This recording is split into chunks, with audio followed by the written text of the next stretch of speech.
Hey everyone, welcome to the second lecture for week 2. Hope you're doing well as we're rocking through the weeks here.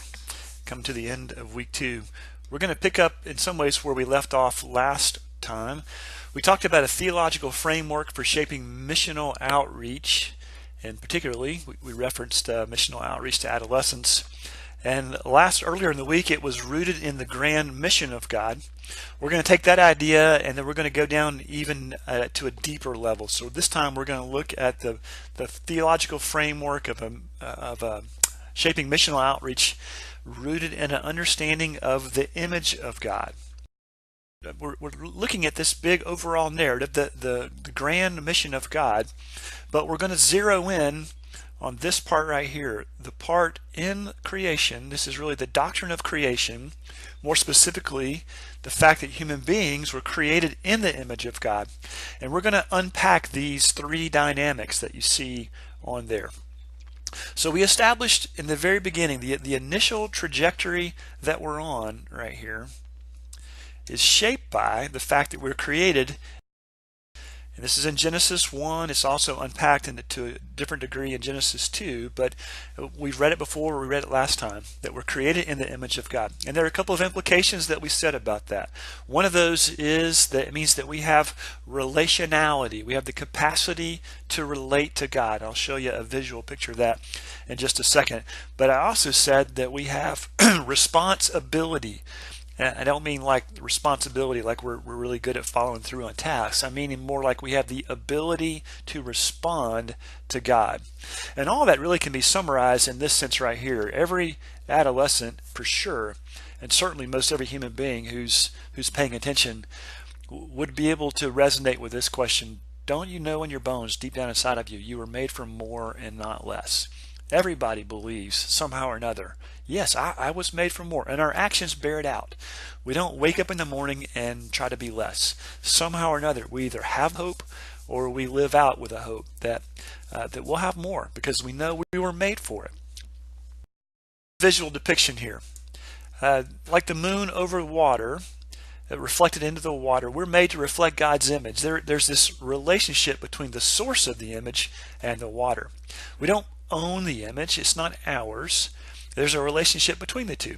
It's given to us. We don't have control of it, and we're absolutely dependent on its source. If it were to disappear in the thick clouds, it'd no longer be present on the water. That's the relational part of that too. At the same time, it can be distorted. Wind blows across this lake right now, a big gust blows across, and then you wouldn't be able to make out the image of the moon reflecting off the water there. Kind of a metaphor for sin in some ways. But we also have responsibility. In that kind of deep organic sense, it means that we are meant to understand God.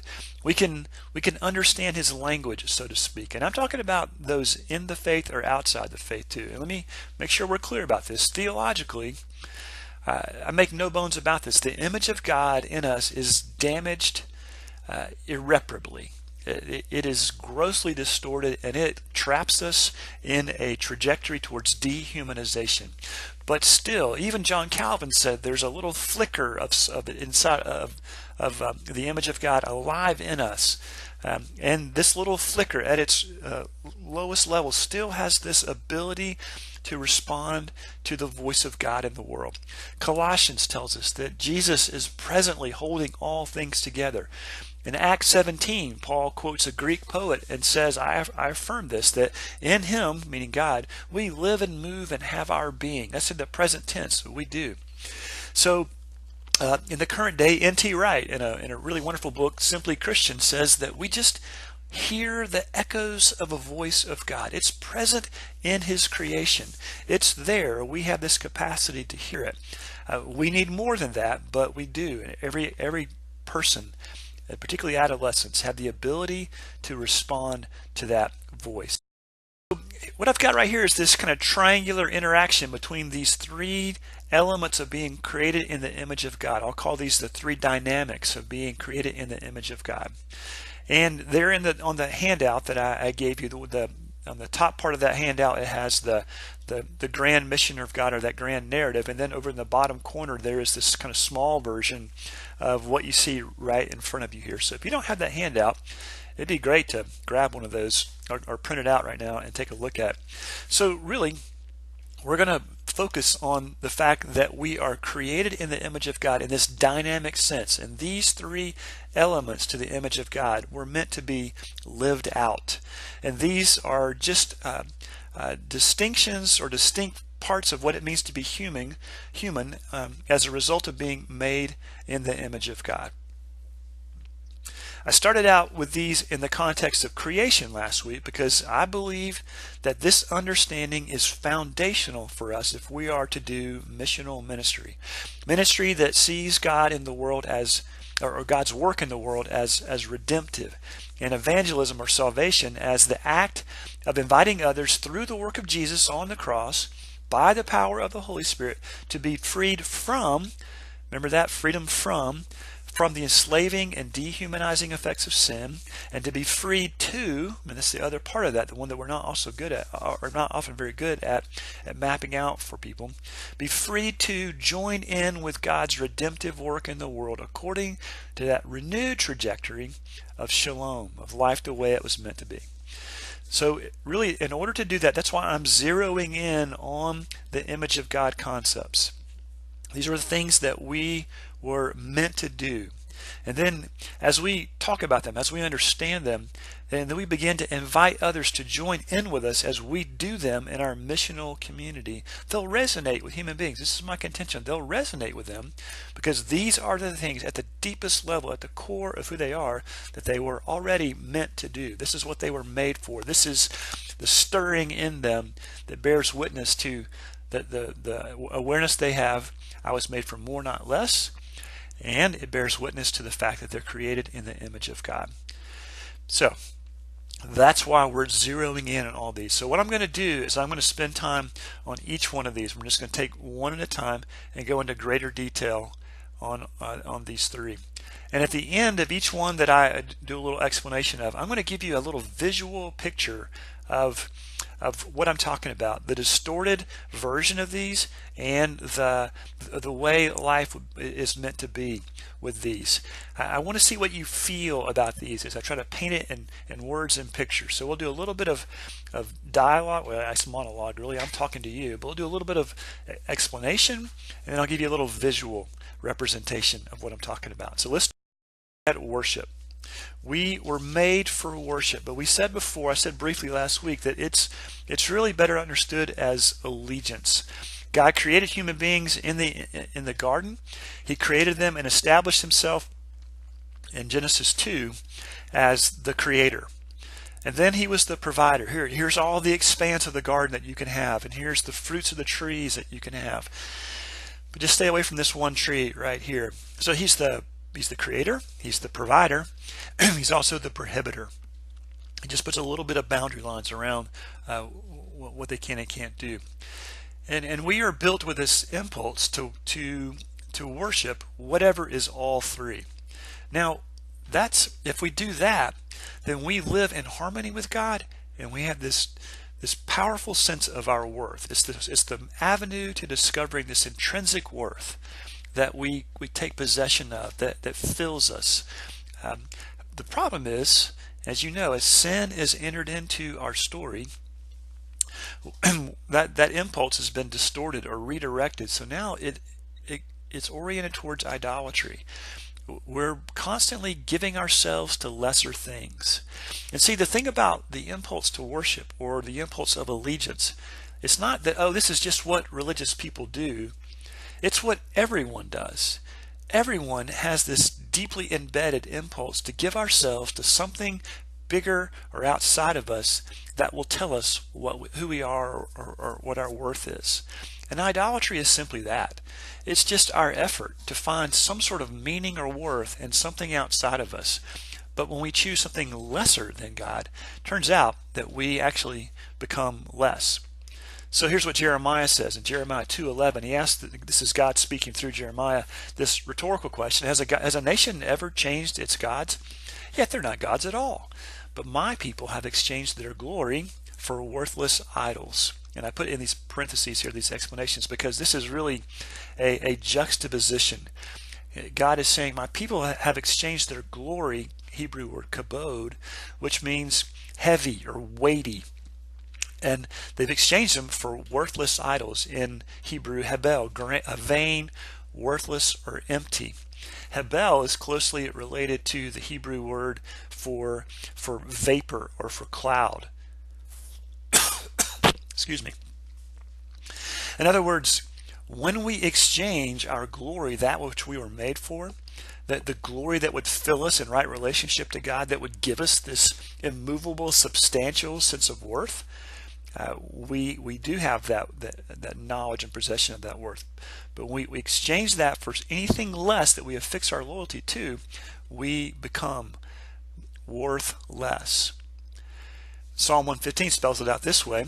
115:8 says, "Those who make idols will be like them, and so will all who trust in them." If we give our loyalty or allegiance to anything other than God, then we end up becoming less. This is a clear indication of why worship misdirected because of the effects of sin begins to dehumanize us, because we don't become more, we become less.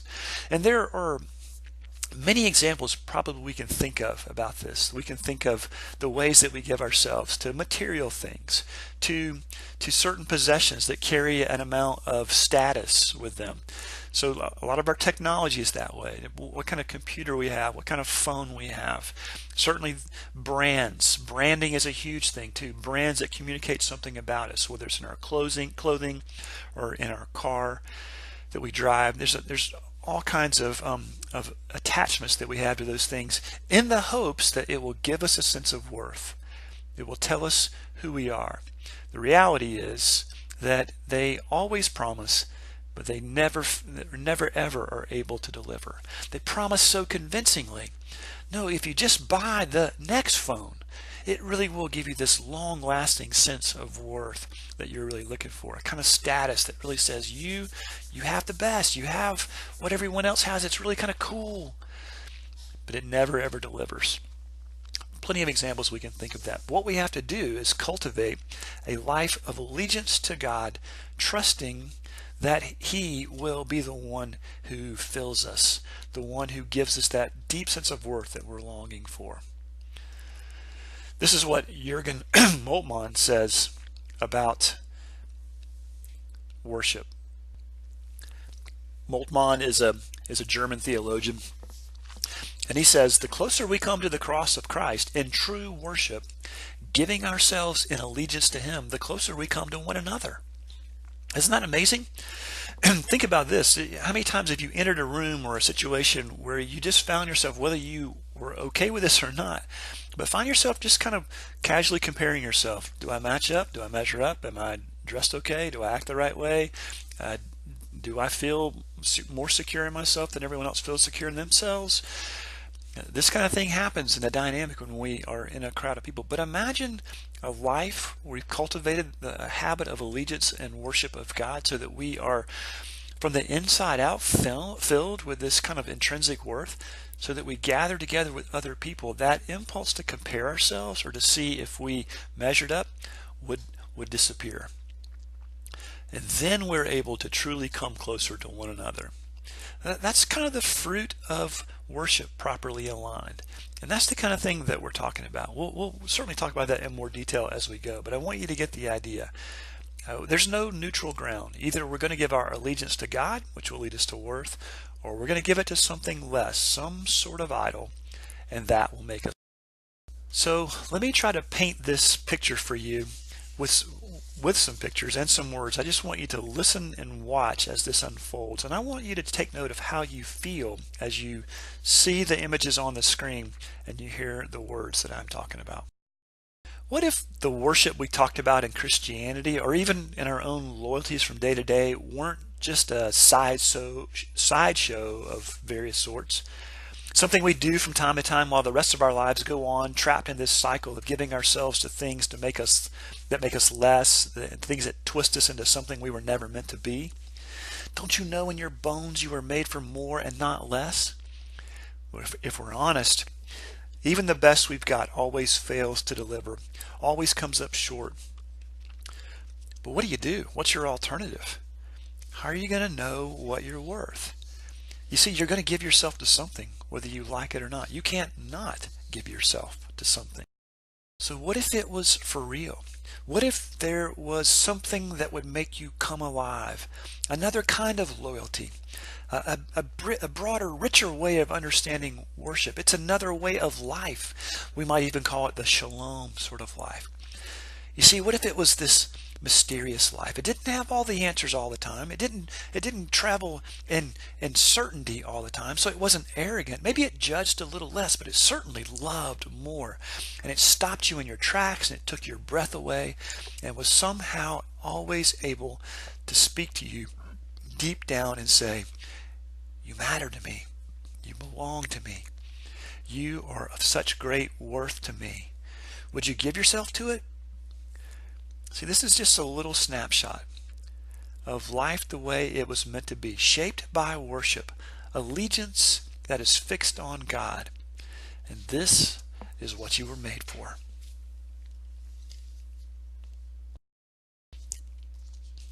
Okay, let's move on and look at the next dynamic of being created in the image of God. And that would be authority. Genesis 2:15 says that the Lord God took the man and put him in the Garden of Eden to work it and take care of it. Isn't that interesting? When you think about the Garden of Eden, do you think of it as a space, as a place that needed working and taking care of? Well, apparently it did. It wasn't plastic ferns and plastic trees. It was alive. All of creation was alive, but God created it dependent. It needed tending. It needed to go somewhere. And so God imbued human beings with a kind of authority. He authorized them to be his caretakers for creation, to move creation forward according to the wise order, I would say the wise order of shalom, flourishing, wholeness, delight. And every human being has this deep down sense that they were made to do something that matters, to move creation forward, to make things right. We could call that justice. Well, I was going to circle that with my pen, but it didn't work there, so let me try it right now. Call it justice. There we go. But you know, sin has entered the picture and has grossly distorted that impulse of authority. So now it often becomes power that is used to oppress others, to make others smaller so that we feel bigger about ourselves. And the reality is, when we use our power and our authority to oppress, nobody becomes bigger. Whether it's the oppressed, obviously, but even the oppressor doesn't become bigger or more in oppression.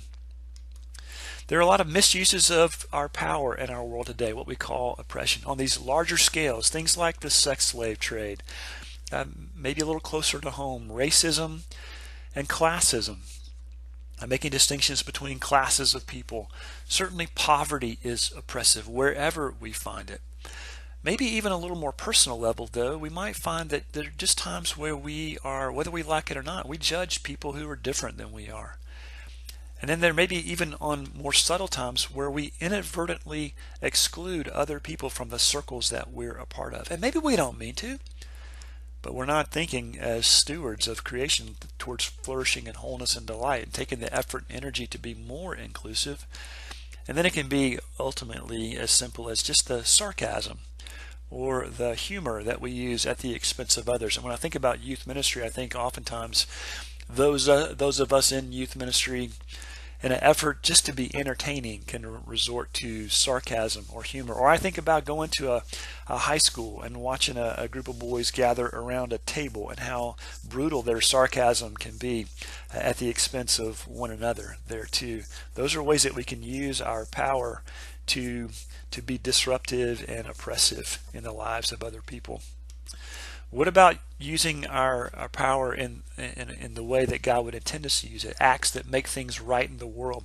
Well, we can start by building the habit of taking a stand against oppression wherever we find it. And maybe as one person or two or three of us, we can't eradicate the global sex slave trade problem in the world, but we can certainly begin to take a stand against it in small ways wherever we are.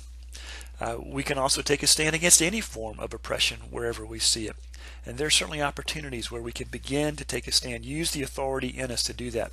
But we can also do other things too. We can create opportunities for shared meals. Jesus spent a lot of time eating with people, and it seemed to be pretty impactful. It's an act of justice in so many ways. Evangelism and discipleship would be examples of using our authority or power to make things right, to invite somebody to participate in life the way it was meant to be, to help someone growing in trust of Jesus, so that they experience on an ongoing basis life the way it was meant to be. Mission trips, the kind of things that we often do in youth groups, are acts that we can use our authority for to make things right wherever the community is that we're going to. Preemptive forgiveness. I put this in here just because I think if we are authorized to make things right in the world, maybe we can look back on our day or our week or the past few years and go, you know what? I was really in the wrong in this relationship with someone. I need to make that right. So we can preemptively ask for forgiveness rather than wait until we're called out on it. We can use our financial resources to make good purchases, so we can pay attention to fair trade products, to making purchases from companies that will take their resources and invest them wisely in values that we would also agree with. I think of Tom's Shoes, for example. The shoes that they sell, where they give a pair away. They have eyeglasses, sunglasses that you buy, they give eyeglasses away. It's a really fascinating company, but they've created a model that other people are starting to imitate. So why don't we make good purchases to help make things right in the world? And then lastly, art, good goods, beauty. If you're an artist, if you know people or kids who have artistic abilities, we've got to take advantage of artists who create things that remind us that there is beauty in the world, that there is goodness in the world, there is transcendence in the world. Those would be acts of justice, of making things right in the world. And we need those more than ever today. Here's what Andy Crouch says about that great book called Culture Making. And he's writing about, he uses the metaphor of the theme parks. He says that most of life in the West anyway today is just the equivalent of a facade like a theme park would have too. It's not a real place. It's just a carefully crafted, manufactured place that we live in. But he says human beings made in the image of God are meant to be creative cultivators of God's creation. Theme parks, the metaphor for modern life, gives precious little space for such image bearing. But that's what we're made to do, to be creative cultivators of God's creation, to cultivate, to nurture it and move it along. All right, let's take a little visual trip down the idea, along with the idea of authority or our power here. So watch these images, listen to these words, and see what you feel as we journey through these here. What if we weren't known just for what we said? What if we didn't just talk about it? Or we weren't known just for how we judged others? What if we weren't overwhelmed by the brokenness of the world, or the injustice, or the hatred, or the mistrust, or the misuse of power that we see in all the other spaces in our society and our culture and our world? Can we just journey through life ignoring it and hoping that it goes away? Is that enough for us? That somehow we or the world will just get better if we don't? What if we talked about redemption? What if we just did things that spoke to more than just a transaction in your head, or perhaps even in your heart, but it was something that you went out and did? What if righteousness didn't always conjure up religious ideas or personal piety, but instead meant joining in to make things right in the world, that took on injustices, where we got our hands dirty and we made good art that taught us beauty and transcendence?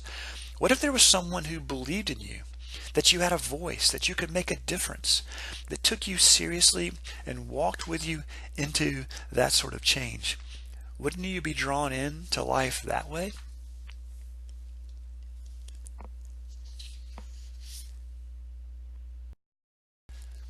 Okay.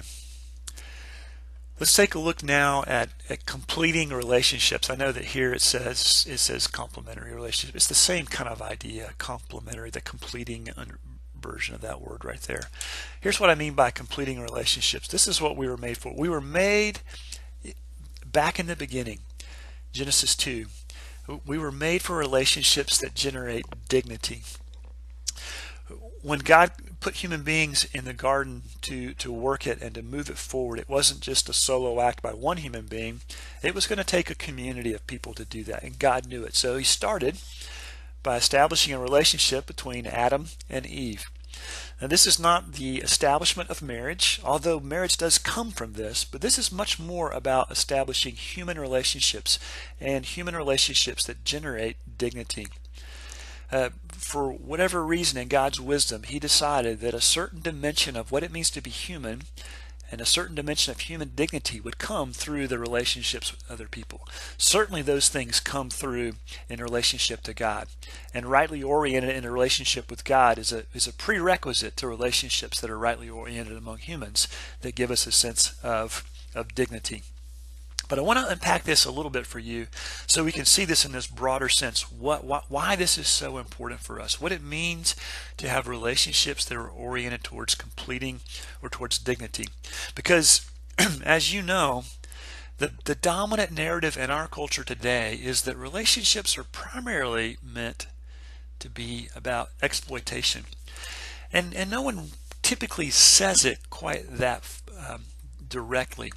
But as we even read about relationships on the magazine rack in the grocery store aisle, it's typically about getting our needs met, or how someone is getting their dreams fulfilled, or their best technique for possibly being in a relationship or sustaining a relationship with someone. Those are all kind of consumer concepts there. We can call it exploitation, we can call it consumption, but at the end of the day, we are fundamentally oriented in our culture towards seeing others as someone that we can rip off to get our own needs met. And that is the dominant narrative of relationships today. It's not how it was always meant to be. Let's go back to the beginning. Adam is given as the Ezer Kenegdo. That's the Hebrew words that we translate into something along the lines of suitable helper, helper suitable, that we find in various English translations. But English struggles to really grasp the depth of these words, and I want to unpack them a little bit for you because the implications are huge. Ezer is a Hebrew word that is a combination of two roots, one meaning to rescue or to save, and the other meaning to be strong. Almost every other time that word's used in the Old Testament, Ezer, it's used of God as the strong rescuer. There are a few examples there. Deuteronomy 33:29, Psalm 20, and then Psalm 70. You can look those up. Those are words that when it says that God is our present help, that sort of thing, it's referring to this word, Ezer. It's never used in Scripture to refer to a human being, or rarely ever, only indirectly. You have used this word whether you know it or not. If you sung one of my favorite hymns, Come Thou Fount of Every Blessing, and you say, Here I raise my Ebenezer, that's two Hebrew words put together. Eben means stone, Ezer is this word right here, and it refers to an event in 1 Samuel where the Israelites are under the gun about to be attacked, but God comes to the rescue and saves them from their oppressors.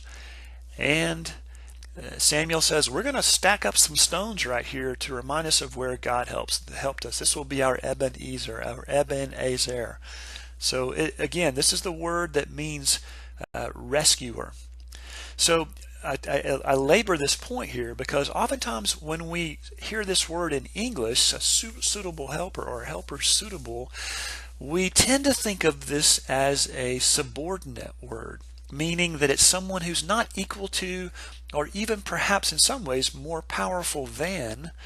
We tend to think of it as helper like a secondary position, someone who's more of an assistant than someone who is a strong rescuer. But when the ancient Hebrews heard this read aloud to them, that's not what they thought. They thought of the word as meaning strong or rescuer. And then kenego is the second word there, means according to the opposite of him. In a basic sense, it means opposite or front. So it's a defining kind of word. Think about it this way. If you have a room and it has a door in it, well, in general, you would understand what the door does. But if you added another door on the opposite side of the building or the room, and you called it the front door, what do you now know about the original door? And you go, oh, well, that's the back door then. But you see, the presence of that new opposite front door gives definition to the other door. What it is and its purpose now comes into greater clarity. And you see, that's exactly a female relationship. That the presence of the female is this ezer kenego, an opposite intended to rescue, to bring into greater clarity, initially the greater clarity, what it means to be male. So we can say there's a dynamic that goes on here. I call it the ezer kenego dynamic, but it's essentially this: as males encounter this ezer kenego in females, they become more fully male. It kind of draws out, it brings into greater clarity what it means to be male. And then as males recognize, wow, this is a gift that comes through females. They're really, really important. They're really valuable. There's affirmation that draws out a more fully sense of being female here. And then it continues on around. This dynamic goes on and on and on in the proper way, in the way relationships were meant to be. What are the implications for this? Well, it just means that in every opposite sex relationship that we encounter, whether it's mother to son, whether it is older person in our congregation to 5-year-old child, older woman to 5-year-old boy in the nursery, or the Sunday school classroom, or peer-to-peer relationships, or even husband and wife, a very exclusive example of this kind of relationship. All of them are meant to interact in this dynamic that brings into greater clarity what it means to be human. Why does this matter so much? Because being created in the image of God means being purposely created, male and female. It wasn't so that we could just have spouses, or it doesn't exclude that, but it's not just that. But this is the context for understanding that. But it was also so that we could discover an important dimension, as I said, to who we are, that we could discover an important dimension of being of human dignity. This is all by God's design that can't be found anywhere else. And this becomes the building block for Christian community.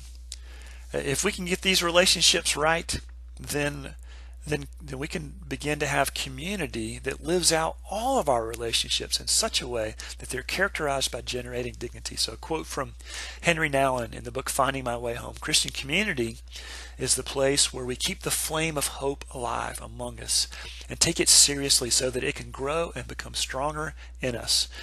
In this way, we can live with courage, trusting that there is a spiritual power in us when we are together that allows us to live in this world without surrendering to the powerful forces constantly seducing us towards despair. And don't we need to live in a kind of community together where we generate dignity, where we know who we are, what it means to be human, and that certain human sense, so that we can encourage one another towards hope and away from despair? So again, let me walk you through a little visual with regard to relationships. And the focus of this one is going to be kind of thinking about relationships in the context of adolescence. The pictures will kind of remind us in some ways of that. I think it's important to think about, because when I think about this dimension of being created in the image of God, I think it is the antidote for teaching adolescents what relationships ought to be, what community ought to look like. So I typically zero in on with regard to their relationships, like peer-to-peer opposite sex relationships. But I'm belaboring this point right now to say that this has implications for all of our relationships across all of our generations. Bear with me here if we're just looking at this specifically oriented towards adolescence. As we look at, for adolescents especially, is this really as good as it gets? This is the dominant narrative in the world around us, that relationships are really about getting your own needs met by ripping one another off. But don't you hope it could be more? In a quiet moment, when you can be really honest, don't you think deep down you were made for more than that? Well, then where is the more? In Christianity especially, we could tell a better story. Maybe not even just tell, maybe we could live out a better story about a God who is intensely concerned that we be known, that we are able to trust, that we be able to live in relationships that are passionate and constructive and life-giving and breathtaking. And not just boyfriend or girlfriend, but a group, a family, a community of people who live this way, life the way it was meant to be.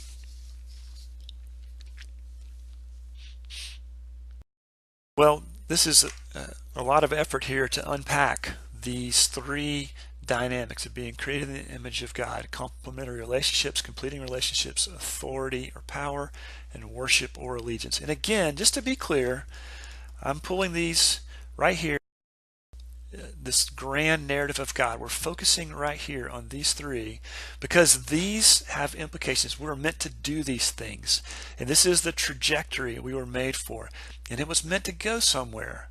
But you know, sin wrecks this, it distorts this, it traps us in these distorted versions of these.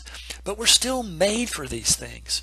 So when Jesus comes through his death to free us from the slavery of sin, and by his resurrection to now bring in a spirit to invite us into a new life, it's a new life that renews that which we were made for. And we are made now to move on this trajectory towards a life characterized by shalom, the way it was meant to be, through the power of the Holy Spirit. And if you think about that, that's the essence of what evangelism is. It's using these three dynamics that we are all made for, that everyone resonates with, as an invitation to have them renewed so that we can experience them the way they were meant to be. Okay, let me finish here. I know this is long today, but I want you to hang with me for a bit so that I can tell you just practically how we would use these concepts that I just unpacked in the last 30 minutes or so. I'm going to put a Venn diagram on the screen here. I know everyone loves the Venn diagram. But let's imagine this circle right here. There is the dynamics of being created in the image of God. And we can call this the kingdom of God. There's a lot of synonyms that we can use here, but I think this is appropriate. In God's world, in the kingdom of God, characterized by shalom, there would be worship that generates worth. There would be authority that would give us the opportunity to participate in rightness. And there'd be relationships rightly ordered so they generate dignity. This would all come about because of a restored relationship with God. These are the kind of things that we want to be able to talk about and live out so that our evangelism is not just our words, but it's the way we live as well too. But we know that we have our own kingdom, the human version of this, and those are characterized by the misuse of those image of God dynamics, so that we're really stuck in the dehumanizing effects of idolatry, oppression, or misuse of power, or exploitation, which is consumption, which leads to a grossly distorted view of self, and which leads to constant dehumanization. And the ultimate destination of dehumanization is death. And that's the journey that we're on. There's no middle ground. Either we are renewed in our image bearing and we're on a trajectory towards life in the kingdom, or we live our lives trapped in sin and on a trajectory of dehumanization. Now, for adolescents, again, I keep bringing adolescents back into the picture because it's the primary focus in my mind of this class. They have, just below the surface, these developmental longings, these feelings that they can probably unpack for us a little bit easier than they could talking about themselves in theological terms. And so they have this sense that they were made to belong, or to matter, or to be taken seriously, or for something more. So using the Venn diagram, I would say this is what we want to think about. Our aim in ministry and our actions really ought to be right here, so that if we're speaking to someone in a conversation, or if we're standing on a stage at a rally or an event, we'd want to have these three ideas in mind here. So, for example, maybe, in a conversation of trust, I could talk to a teenager about the things that they're giving themselves to that seem to offer a certain kind of status. And maybe we'll just talk about the latest iPhone or something like that. And you got an iPhone, I'm not picking on you. I'm just using it as an example, okay? But Apple is really great at marketing to conjure up this idea that if you don't have the newest one, you're just missing out on all that you could be if you had it. So, the latest iPhone might be the thing that you just long for. It might be easy to have a conversation and go, doesn't it seem kind of strange that you have to keep getting another iPhone? Like, it always promises every time to be the thing that will really give you this genuine sense of dignity. A genuine sense of worth, rather. But let's talk about this in another way. Wouldn't it be cool if there was a way for you to have that deep sense of worth that would never let you down? The kind of worth that the status of the phone or whatever else we attach status to, it always promises but never delivers. But what if there was a way to understand an allegiance not to a thing but to a living God who would offer us a kind of worth that we long for so deeply but we wouldn't find anywhere else? Because, that might sound a little strange to you, allegiance or worship of God, but let's think of it this way. Don't you have this deep down desire to be something more, a longing for more in your life? Don't you know you were made for more? Well, where's the more going to come from? What's the track record of the phone? Wouldn't it at least be worthwhile to explore the possibility that this might come from God? It's at least worth that considering, isn't it? Okay, so what I did there was quasi-spontaneous, extemporaneous, we might say, conversation, one-way conversation with someone who's revealed a little bit to me about something that I could see fits into the category of idolatry. And I just tried to have a conversation where I used all elements of the Venn diagram there. I talked about idolatry, I talked about worship, and I tied it into a developmental longing that they would have in some measure or another, because this is our world where we are, this is what we are made for, and this is what they feel at this developmental level there. It's going to create some resonance. It's going to create something deep down inside of them that will stir them, because we were made for it. That's what we were made for. And that's the point. We're going to do this kind of thing over the course of the rest of the course, so that you learn how to think in terms of what it means to be made in the image of God, and how to invite people into a renewed life, the image bearing renewed according to the way it was meant to be, as we go forward. So we'll begin to see